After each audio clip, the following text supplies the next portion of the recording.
What's up, guys? Woody here, back with another budget deck.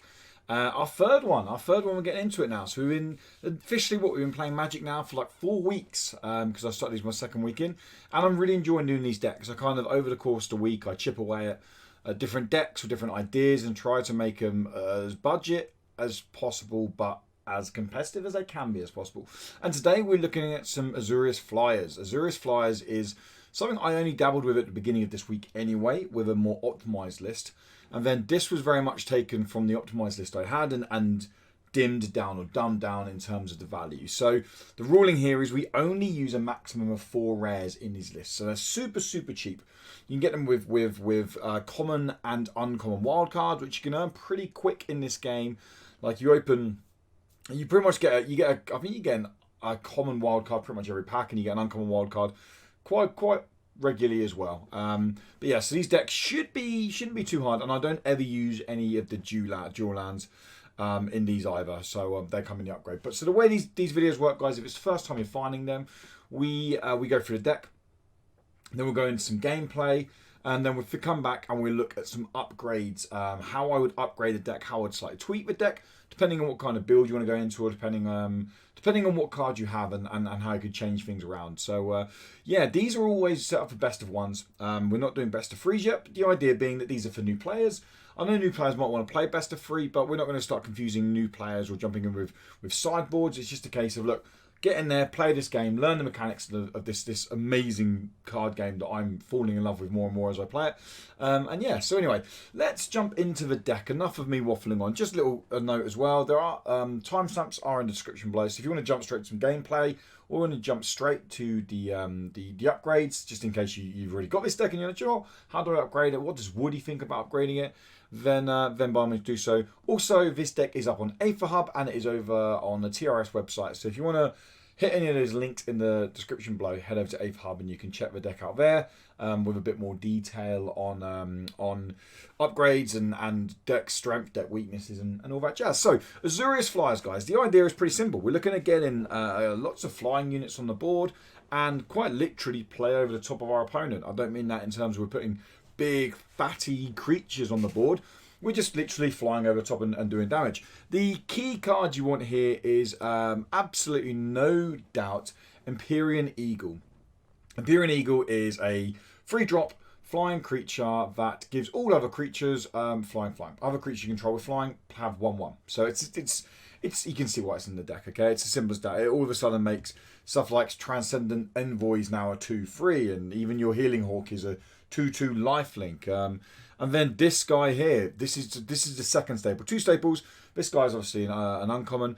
Then Archeon of Sun's Grace. This can get nuts. This thing can be absolutely bonkers.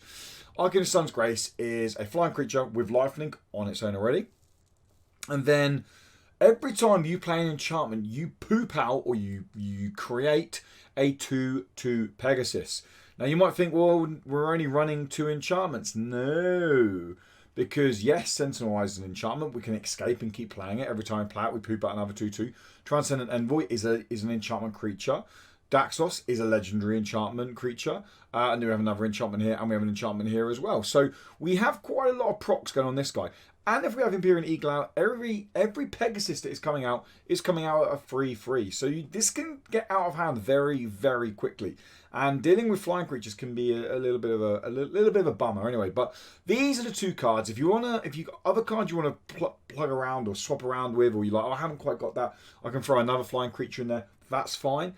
But if you have the wild cards spare, the rares or the uncommons, and you want to build into this deck, these are the 2 staple cards, the Archeon of Sun's Grace and your Empyrean Eagle. But anyway, jump through the deck, we've got 4 Healer Hawks. They're 1-drops, they're nice, they have lifelink, simple as that. Spectral Sailor, this card is great, you can play it on your opponent's turn, you can throw it down as a chump blocker if you need to, flash it out. Also, if it stays on the board and you've got the mana, you can you can spend 4 to draw a card. Drawing cards is never bad. Sentinel Eyes. This is one of, honestly, I'm going to say this is one of the best enchantments to come out in Ferris, in my opinion. This guy's nuts. 1-drop. Creatures have, so it gets 1/1 and Vigilance. If this guy's already on the board and you throw on something like Archeon of Sun's Grace, all of a sudden Archeon of Sun's Grace is up to a a 4/5 off Empyrean Eagle. Then it's up to a 5/6 Vigilance Lifelink by having Imperial Eyes on this.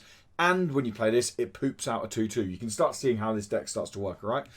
Transcendent Envoy, it just makes our aura spells cost 1 less. This is an aura, it can't cost 1 less because this is one planes. Obviously, where it says 1 less, it means 1 neutral mana. So it makes stuff like Conclave Tribunal only be a free mana card. It's pretty good. It also makes stuff like, I think that's it actually. I think that is it. The other reason it's in there, it's a flyer. So it's as simple as that. We don't get tons of value off this. You could swap it out if you wanted, but the only card we actually get anything reduction on. Saying that, we don't even get reduction on this because it's not an aura card.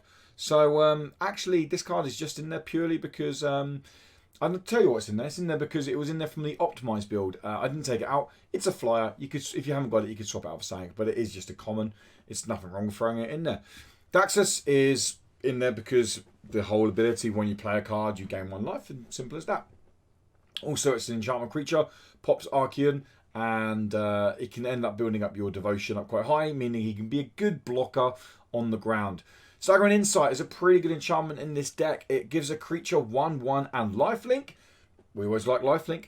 Whenever this creature deals combat damage to a player, draw a card. It's simple as that. We're drawing cards, okay? You start seeing a habit in a minute because there's a few cards that allow us to draw cards. So drawing cards every time it attacks, or it deals combat damage anyway. With flyers on the board, there's a chance we can deal combat damage quite easily. Throw this to a flyer, and we're pretty much drawing a card each turn, and we've got lifelink. We already spoke about Empyrean Eagle, giving everything 1/1 that is flying. Perfect. We already spoke about Archeon of Sun's Grace. Again, a 4-drop card that is just like this card. This card comes down on curve. By turn 6, you can be swinging with this guy and like 2 or 3 Pegasus that are already buffed if Empyrean Eagle's out as well. It can be crazy. Elite Guild Mage. Flying. When Elite Guild Mage enters the battlefield, gain 3 life and draw a card. Again, we're drawing a card. We're trying to keep ourselves drawing cards. We're never trying to just blow out our hand. We're looking at always trying to have stuff in hand, having options available. It's a pretty cheap mana curve, so if we can get like 5-6 land out, we can normally be playing 1, sometimes 2 creatures per turn. Conclave Tribunal, this is our removal, basically. We don't have straight up spot removal. This is our control elements, okay? We're running 3 of them. You could, if you wanted to, drop this out and you could run Banishing Light if you wanted to, if you didn't run all of these guys. But Convoke basically means you can tap creatures to pay for the ability. And when it enters, you basically take a creature from their side and it gets exiled underneath this until Conclave Tribunal is removed from the game. And the final cards we're looking at is one of the dual cards from the Ravnica set. And Depose, it allows you to tap a target creature and draw a card. It's a bit more control. It gives you a little bit, if they end up playing something big and you need to see the turn out, you can always tap the creature on their turn. You get to draw a card of it. Or you create 2 1/1 colorless Fropper artifact token creatures with flying, then gain 1 life for each creature you control. Obviously, if you've got a few Pegasus pooped out and then you end up playing your deploy, another 2 of these, if the Empyrean Eagle's on the board, the Floppers actually come out at 2/2. And you can end up gaining like 5, 6. I've had 8 life back off this guy once. So it's nice, especially more in the aggro matchup. Popping the deploy out, it can sometimes give you that little bit of life that then gets you past the mid game and the win. But yeah, then we're running 23 lands. It's a cheap mana curve. You can see we don't really have anything over 4 land, so it's pretty cheap. We're running more whites more plains and islands because, as you can see from the deck, there's more white than there is blue, and that's simply it, guys. You get your flyers down, you buff them up with Empyrean Eagle, and you swing that face. Simple as that. So yeah, let's jump over some gameplay, and we'll see the deck in action. Okay, we got a matchup. Bloated Toad. What a name! What a name! That is it's a great name. This is actually pretty good. Yeah, we can make this work. We're going first as well. We could do with some more land, naturally, of course. Well, who can do with more land? We can flash this guy in. We can drop this. We can play this on top, which is nice because it will then allow us to draw cards. So flash this in now. Yep. We play this and then we put this on top, and this will allow us to create. This will allow us to get lifelink and draw cards, which is really big. This is great, but we need land. We need land now to be able to play this next turn and give this free. It's kind of to be expected, right? It's to be expected. And yeah, that's what we wanted. That's what we wanted, people. Nice. Another land next turn will be great because then we can play Archeon on curve, and playing that card on curve is super tasty. Wow, this guy's just gone like, do you know what? I'm going to throw absolutely everything I have at you. Deal with that.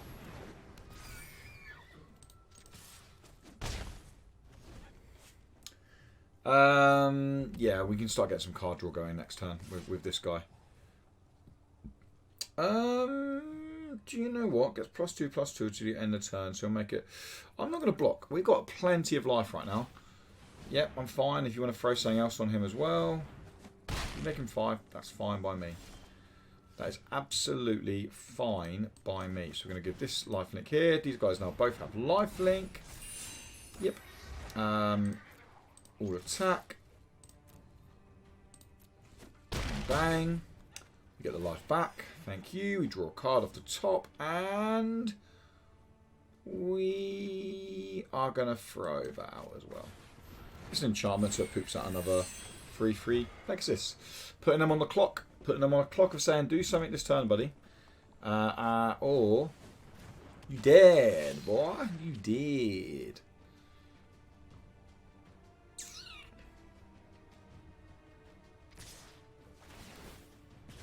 Yep. Scorch Spitter can do what he wants, but we straight up block that guy, right? Yeah, that's fine. You spam him all you want, mate. We block this dude here. We block a Scorch Spitter here. And we block this Scorch Spitter here. Look. Easy enough, people. Easy enough. Good game, champ. Good game. There we go. Cool. So yeah, that's exactly what this deck's trying to do. Yeah, where it's so cheap, it actually does pretty well against aggro because you can get some decent life get. Like turn 4, we were swinging for 3 lifelink and drawing a card off the lifelink. It's that's pretty solid. That's not pretty solid. That's very solid. So yeah, that was cool. Let's jump into another game.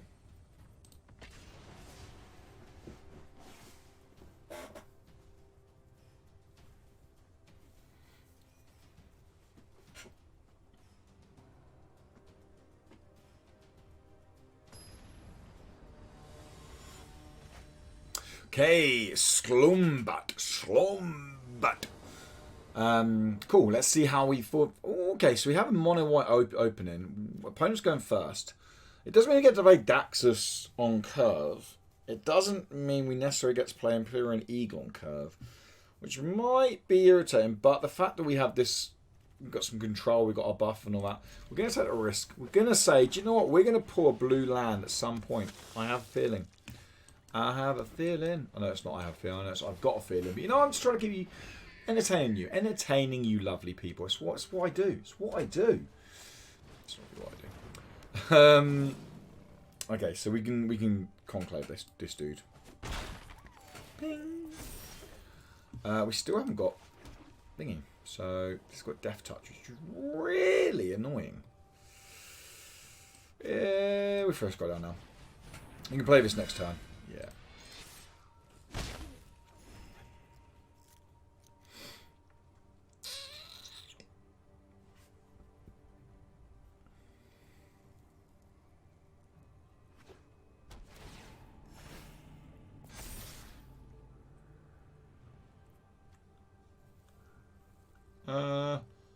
No blocks. You're fine. You can be your 5 damage dudes. Dudes and dudettes. That's what we wanted. That is what we wanted. Question is, what do we go with now? I think we actually go with this, to be honest. Yeah, we're going to steal him. We're going to steal him. And take this dude here.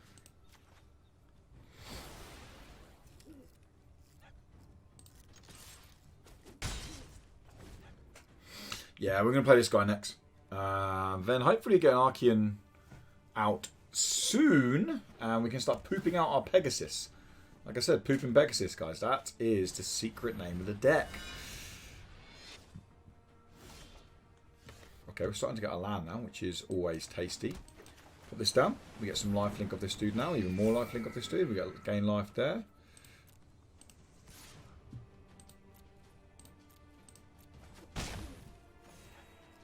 What we do is we're flashing a Spectral Sailor to block the Vampire.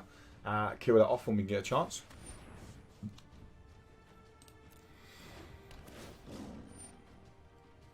Yep.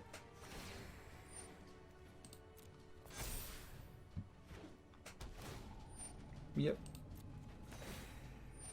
That's fine. That's all fine, my friend. That's all fine. Go on, swing your Vampire. Yeah, that's what we wanted. That's what we wanted. Ooh, ooh.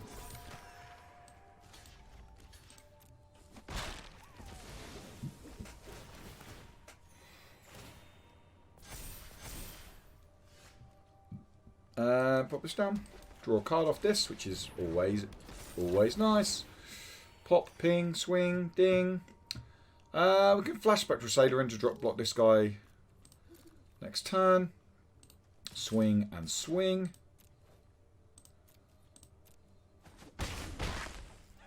Yep, that's nice. This guy's always a blocker over here, and we've got a chump blocker over here.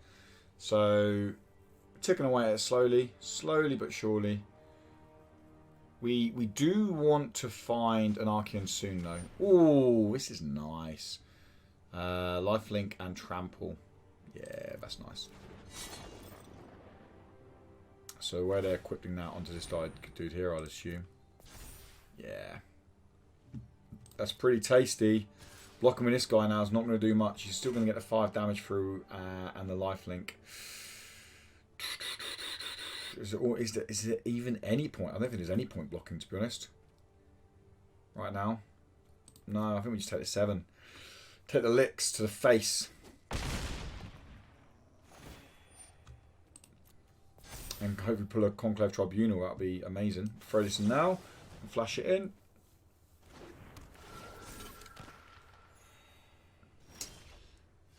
Oh, that's annoying.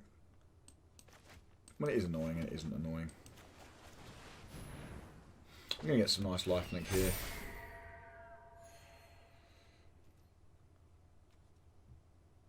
So doing quite a lot of damage to us each turn. So we swing 1.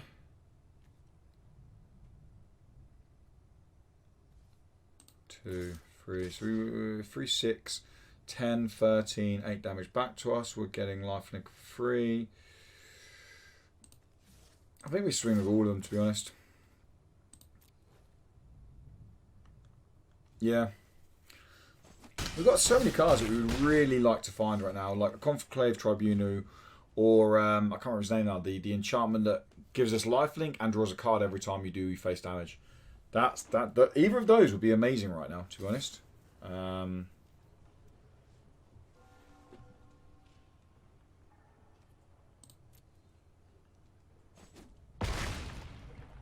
I'm going to go back up to 20.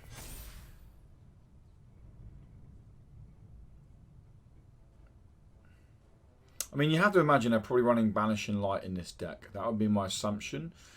Well, I was saying that. Do they want? I mean, unless they want a devotion, possibly not. Is there any benefit to running Banishing Light in this deck? Maybe not. Okay, that's pretty good. It's not great. It's pretty good. We pop this on here to get the additional lifelink.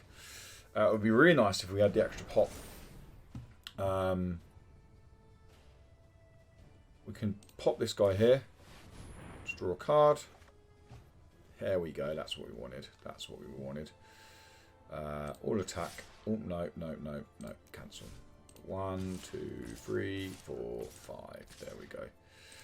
All of you guys attack for me, please. There we go.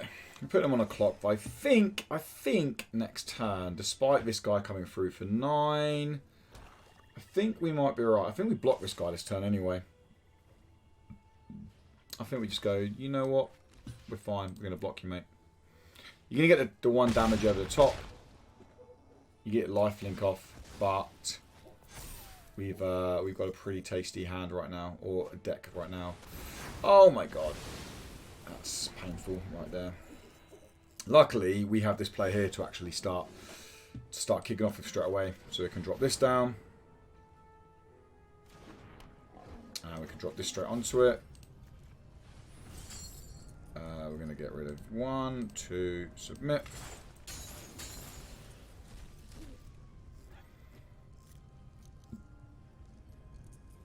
Oh, what do they have in their hand? I wonder, what do they have in their hand? What is... They can't have a counter spell, can they? Oh, they got this dude. That's fine. I can fly over the top of you, buddy. Ooh. Okay. Cat soldiers. We can get rid of you. That's really not what we wanted, to be honest.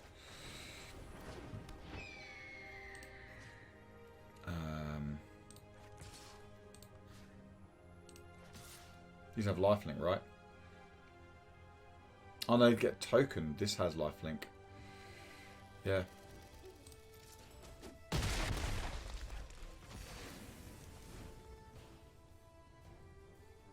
That's cool. We can block this guy with both of these. Okay. Question is, who do we block? I think we block both of these on this dude. Depends what this is in hand. Is it a bump? Do they have a way of boosting these guys up? That is the question. Sorry. Dinner is sat on my stomach. Okay. Is that what I'm swinging with?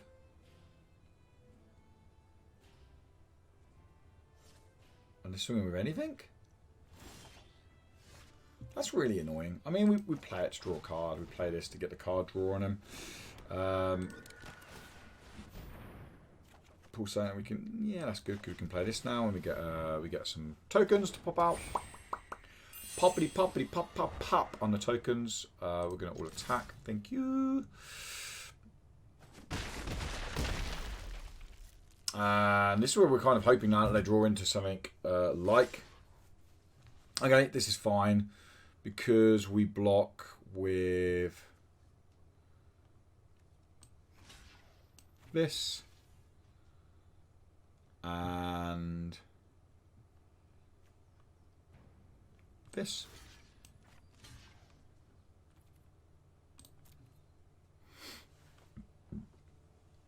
They may have a bump in, they may have something to boost it in hand. I hope they don't, because I don't want this to die, but we'll soon find out if they do. We have 6 damage on the board here anyway. We've got the lifelink come through. Yeah, that's fine.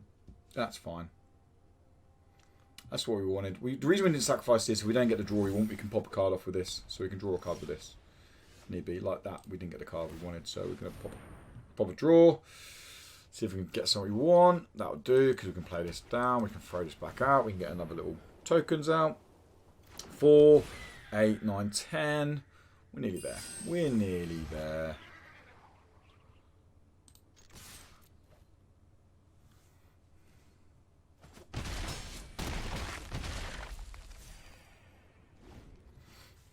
So you can see the life gain this deck has. It gets a lot of sustainability, like a lot of sustainability. Had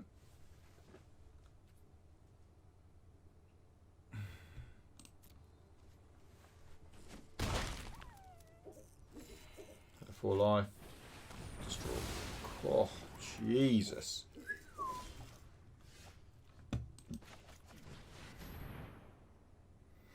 That's what they could do, right? We can... Oh, that's a very, very nice card to pull from the top there. Should actually probably give it to this, to be honest. I didn't need to double buff this. I would have got a pop on it anyway. But it puts none on 1 life. And I'm now relying them on getting a godly top deck, shall we say. Otherwise, it's game. There we go. There we go. We got it out. So even with 2 board removals, pretty much, 2 straight up board removals, the lifelink of this deck just gives you that kind of, you can get real, you saw we sat on like 40 life nearly. You can really bump it out, and it can give you some real, real good presence going into like mid to late game. So yeah, control decks we're gonna really struggle against. But let's jump into one more game, peeps.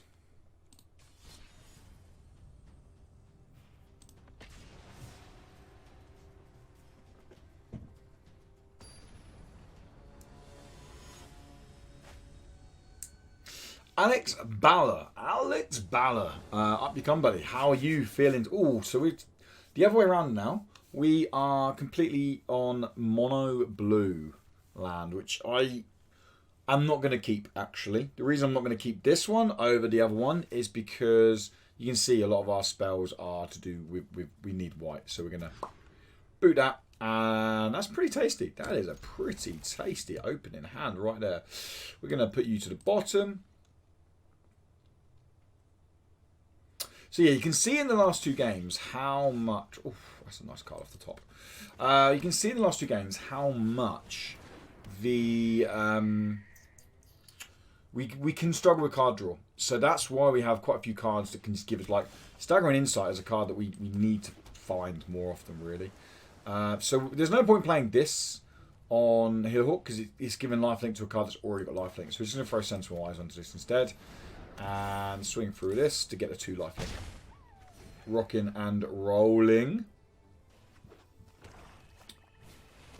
Ooh.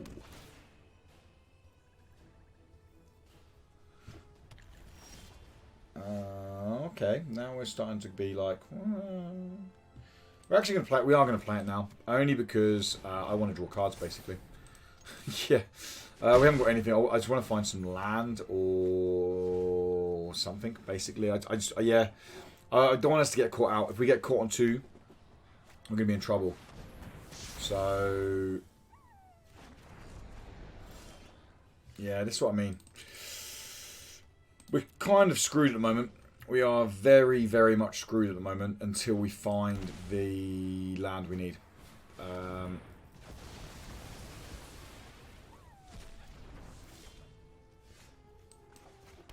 I didn't even see what that card done. This spell mechanic, target reveals their hand, exile all non-creatures, non-land cards from the player's hand and graveyard. Ooh. That's not very nice, is it? That is not very nice. I'm going to say that right now. No, I don't like that card. Do not like that card. This needs to go. Unfortunately, they got rid of our way of dealing with it. Play this now. Hopefully they can't deal with this now. This is going to be a tough matchup for us. Yeah.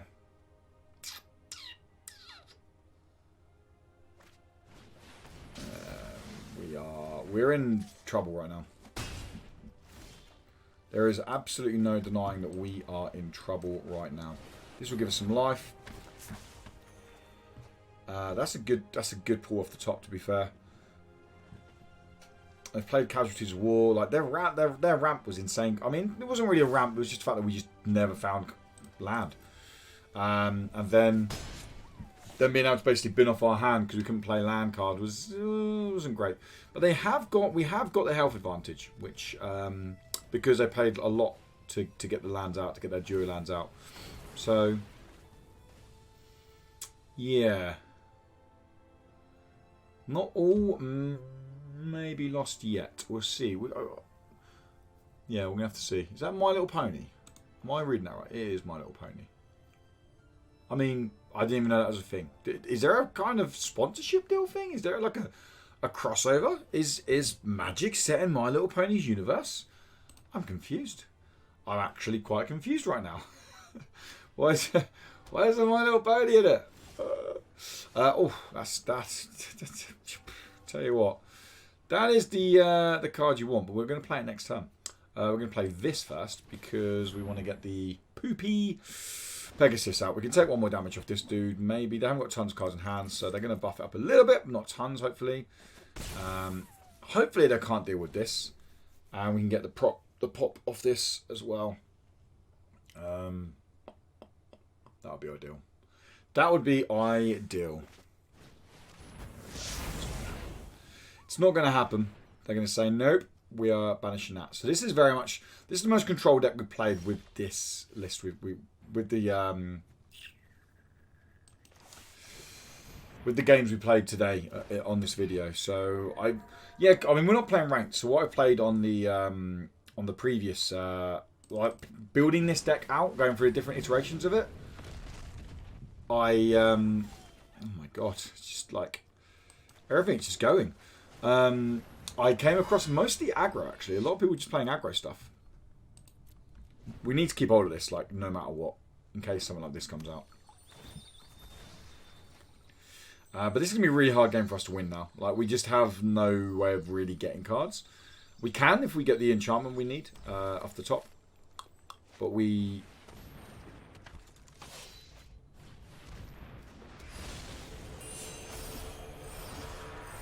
Like that enchantment right there. Although, I can't play both. No.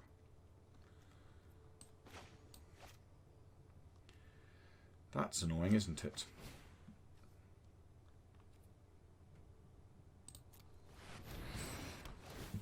Yeah, where our land has been so harsh to us this time around, we can't actually play both.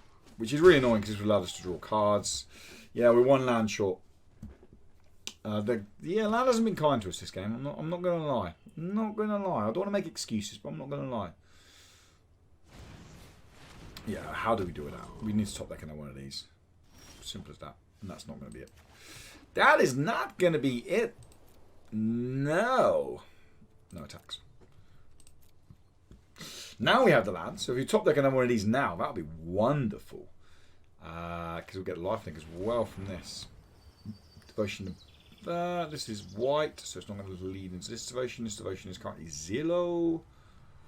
Oh, it's not. No, it's 4 because it's doubled. Yeah, so it's on 2, 3, +1, 4. There we go. No blocks. Didn't do the 7 damage, champ. I'm going to be nice to you. Going to be nice to you, like. It's just really annoying.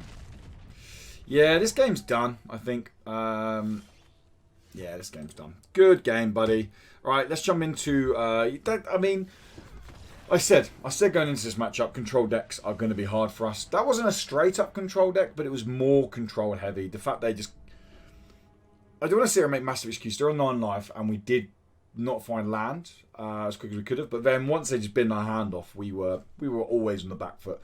That was the most control matchup we've had in this video, and it was the hardest matchup we've had. Hence why we lost it. But anyway, let's jump into one more game. Okay, we're into Blutesh. I think his name was Blutesh.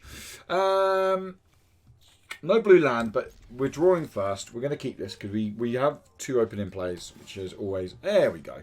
We pull blue land off the top. Nice. This is looking pretty tasty, actually, for us, which isn't normally the case, as you guys will quite rightly know.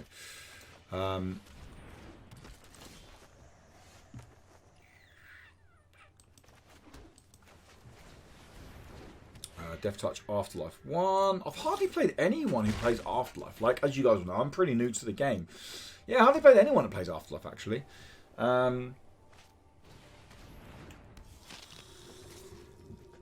Yeah. Sacrifice an avatar creature, put this gains Death Touch, indestructible until the end of turn. So I guess I'm going to like sack off tokens to do all that jazz. They have got 1 land untapped. We're going to just let it go through. Yeah, we're fine. We have the lifelink up at the moment. That's a good draw for us because it buffs both these guys up. Yep.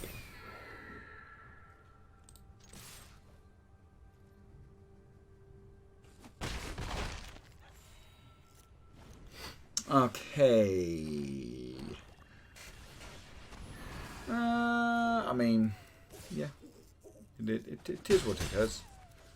It is what it is. Okay, so we got land there. We're gonna steal you, chump. Auto pay. This guy here.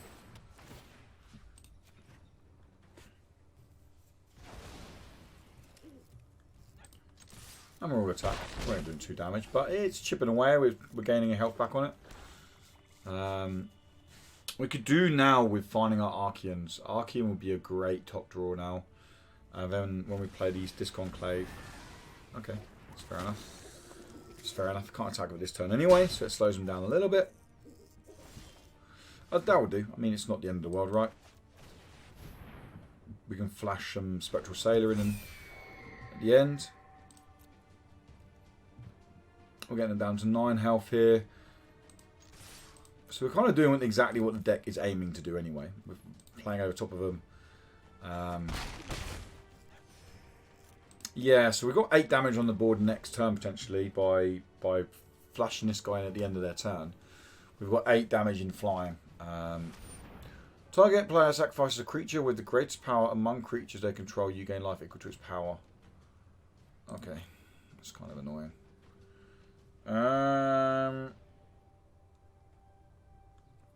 Just bin this off.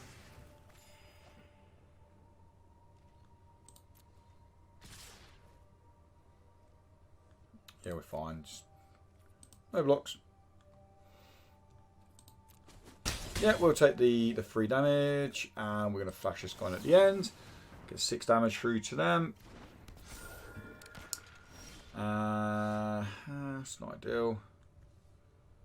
We're going to steal this guy again.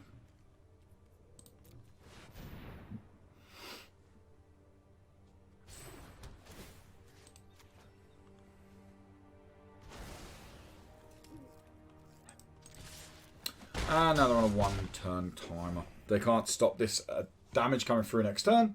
We win. Simple as that. We win. Simple as that.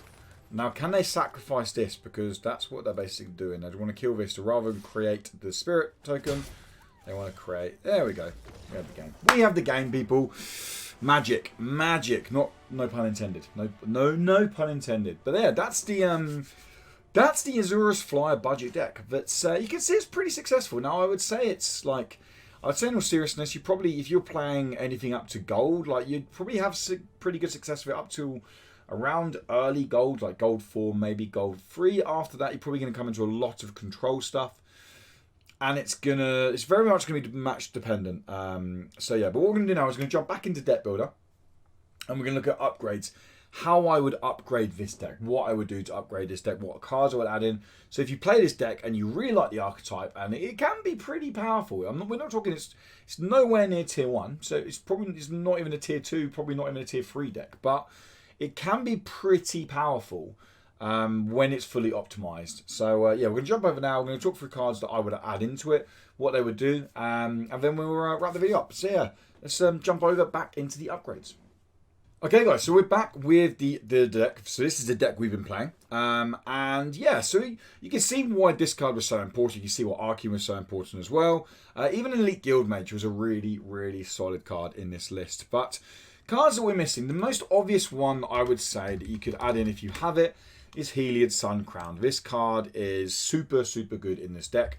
So if you don't know, it's a legendary enchantment that comes out as a legendary enchantment. Until your devotion to white is 5 or more. Now that's not the main reason we play this. You could like Arcane gets you 2 devotion, so you need 1 Arcane on the board, a Daxos on the board, and then this guy on the board, and that's your devotion to 5 because their single devotion counts as well. But where Heliod comes in amazing in this deck is whenever you gain life, put a 1/1 counter on target creature or enchantment you control. You guys saw how quickly we gain life. You saw how quickly we're constantly gaining life. Heliod out there, you're looking at easily throwing up cards, and you can start buffing up your Arcans, and all of a sudden that's more life that's coming back. Or you can throw up buffing up your Healer Hawks, that's more life coming back, and you can start buffing stuff up, even like a Daxos. So it's just an amazing blocker every time on the board. Heliod is a card I'd put in there straight away. I'd run 3. You can see I only run 2, but I would run 3 Heliod Sun Crown in this deck straight off the bat. If you own it, that's the card that I've put in there first off. Yeah, no questions asked. That goes in there. If you're looking for a sideboard card, you'd put Heliod's Intervention in there. This card, if you have it, then there's nothing wrong with putting it in there. But you destroy artifacts and enchantments. So if you're playing against a matchup where there's lots of artifacts or enchantments, then great. Or you can gain life twice, X being the mana you paid. But this would be more of a sideboard card in case you were thinking, oh, I'll play Heliod's Intervention as well. Just be careful on it. It's more of a sideboard card. Okay, next card we want to look at. Now, this card is more if you want to build into a late game deck. You saw it be played. I don't know, did we see it play against? No, we didn't see it played against this, actually. Dream Trawler. Dream Trawler is a 6 mana card. So there's a chance you might not get this card out. That's why if you build into this, if you play this card, you want to probably make the build a little bit less hungry on the low mana curve and a little bit more sustained in a gradual climb up to the 6 mana. But Dream Trawler is an incredibly good, pretty much game-winning card. Flying, lifelink. Whenever you draw a card, Dream Trawler gains +1/+1 until the end of the turn. When Dream Trawler attacks, draw a card. So basically, straight off the bat, this card is a 5/5. You draw a card at the beginning of the turn, you draw a card when it attacks. It's a 5/5 lifelink flyer. Plus, it gets buffed up along with Empyrean Eagle. It's pretty solid. What makes this card even more bonkers, is the fact that you can just discard a card and then you can give this card hexproof. Like, if they want to kill it, now I'm just going to discard a card and it's hexproof. It just doesn't go anywhere. It doesn't get removed. It's a very, very, very, very good card. It is more expensive, so you'd want to build into it a little bit more. If you're running the Heliod's, then you're maybe going to get a bit more sustainability anyway with your counters on your creatures. But this is a card that is definitely, if you own it, put it in this deck and build into a bit more of a late game kind of push. And this coming down on curve, like if Empyrean Eagle's on the board already, it's just like, yeah, I pretty much win. Cheers, dude. Thanks, bye. It's not very nice. It's not a very nice card. It's a great card. Okay. The next one, if you want to go down a bit more of a kind of, I can't even spell today. A bit more of a control route, then I can't spell at all. Warrant. Is it? There we go. So here, then we're looking at the duo card here from Ravnica. So for 2 mana, you can put a target attacking or blocking creature on top of its owner's library. So this is a stalling out card. This is the warrant is very much a, I'm going to slow you down. You've got a big guy there. I'm going to make you draw him next turn and spend mana again to play them again. Or for 5 mana, you can create a 4/4 white-blue Sphinx creature with flying and vigilance. Obviously, if you've got Empyrean Eagle on the board, all of a sudden it's a 5/5. So it's 5 mana, you create a 5/5 flyer with vigilance. That's pretty nutty and solidly good. So then again, like if you wanted to go down a more control route, the warrant gives you not straight up control, but it gives you a bit more like stalling them out. So this would definitely be a card I'd put in there. Probably if you're building into the Dream Trawler build, this is a card I'd put into because that would allow you to stall out so you can find the 6 land to play the Dream Trawler. Also, if you're going to go for playing cards like Dream Trawler with the 6 mana, then you're going to want to bump this land up to a 24 at least. You probably don't need to go above 24, really. But yeah. Okay, next card we're going to look at, or next card, or the last card that I would recommend putting into this deck. I can't, B-R-A-Z-E-N-B-R-A, there we go. Cool. Is Brazen Borrower. Brazen Borrower is an amazing card, okay? So he's a 3 mana, he is a mythic, he's an expensive little bugger, but for 2 land, for 2 mana, you can return target non-land permanent an opponent controls to its owner's hand. So you can play this to bump something back to the hand. Again, it's stalling them out, okay? And then it can flash in as a 3/1 flyer, and it can only block creatures with flying. So instantly, again, you flash it in at the end of your turn for 3 land or 3 mana. With Empyrean Eagle on the board already, it comes down at a 4/2. And it's got the instant ability of bumping stuff back to hand. Again, I would run 3 of these guys, to be honest. I don't know if I'd run 4 of them because you want a bit more sustainable, like 4 Archeans because you want to find these guys. If you're running the warrants as well, then you probably want to only run 2 of these maybe. But yeah, your depose, your brazens and your warrants are going to kind of have that stall game. If you're going to build into something more like a Dream Trawler build, where that's going to be your kind of, I don't say win con, but more of your finisher going down. And obviously the final thing I can recommend, guys, to upgrade the deck is lands, straight up lands. Like if you've got any of the duo lands, guys, just put them in. Okay, so the best ones you want are these ones here, the fountains. Okay, so Hallowed Fountain is the best card for this deck because you pay 2 life and it comes in untapped. The reason this is the best, you saw how low this mana curve is. Now, Temple of Enlightenment is a great card because it allows you to scry, but when you've got such a cheap mana curve like we've got, playing this guy on like turn 2 or turn 3, playing Temple of Enlightenment on turn 2 or turn 3, when you want to be playing Empyrean Eagle, or you maybe want to be playing Transcendent Envoy, on curve. You can't, because it's putting you a turn behind because you're scrying. You could argue then you are getting a jury land, which is pretty big, pretty important. But yeah, if you've got Hello Tempo, that goes in first. If you have these though, throw these in, because that's still great, especially again if you're building into that Dream Trawler build, a bit of a late game, more of a late game build. You definitely want to be putting these in, because your turn 4s, turn 5s, turn 6, you can start scrying and start fishing for that Dream Trawler if you're looking for it. Or even something like an Elite Guard Mage that allows you to draw a card, and maybe even an enchantment to throw down and give an Archean more poopy Pegasus. Poopy Pegasus. That's what this deck should be called. But yeah. Anyway, that's the video, guys. That is the video. That's everything that I have to talk about Azorius Flyers. Azorius Flyers are fun. They are fun, and they're pretty good. When they're fully optimized, they are pretty solid. They do struggle against control. Control kind of shuts them down. They're very good against aggro, because your Flyers can pretty much just block their aggro stuff, and you can just swing over the top. So they are pretty good against aggro. Most aggro matchups I go into, I end up winning. Mid-range decks, again, they can play over the top of them quite well, because they can be pretty aggressive, these guys. Control decks, you really do struggle against. You'd need to look at a sideboard for a control deck if you're playing best of 3, definitely. But control decks control matchups are always the down point for when you're playing the Azorius Flyers. But yeah, that's going to wrap up the video, guys. It's been a pleasure having you here. Hopefully you enjoyed the video. Hopefully you found it insightful. If you haven't followed me yet, then make sure you drop me a sub if you want to on YouTube. I will be doing these every week. I'll be bringing out a new budget list. And as I kind of get more into Magic, more understanding of Magic, I'll be bringing out other videos as well, new decks that I've come up with. I'm trying to work on an Izzet Flash deck at the moment, and I'm struggling. It's not a very good deck to build, but I kind of want to try. I'm really adamant to try and make it okay. It's just not working at the moment. But yeah, so things like that. I want to make a bit more quirky decks. Like you know where to go to find your tier 1 meta decks. I'm not really going to look into that. Yeah, I'm going to be playing those on ladder, but I want to be playing around with some weird and wonderful stuff at the same time. But anyway, that's going to wrap it up, guys. Thank you so much for stopping by. Make sure you check out the links below. Aetherhub if you want to check the deck out, or TRS if you want to go see this deck in full glory on an article over there. It might not be available straight away at launch, but it will be available at some point. But anyway, guys, until next time, have a great day, morning, evening, whatever it is, where you guys are. And until then, goodbye.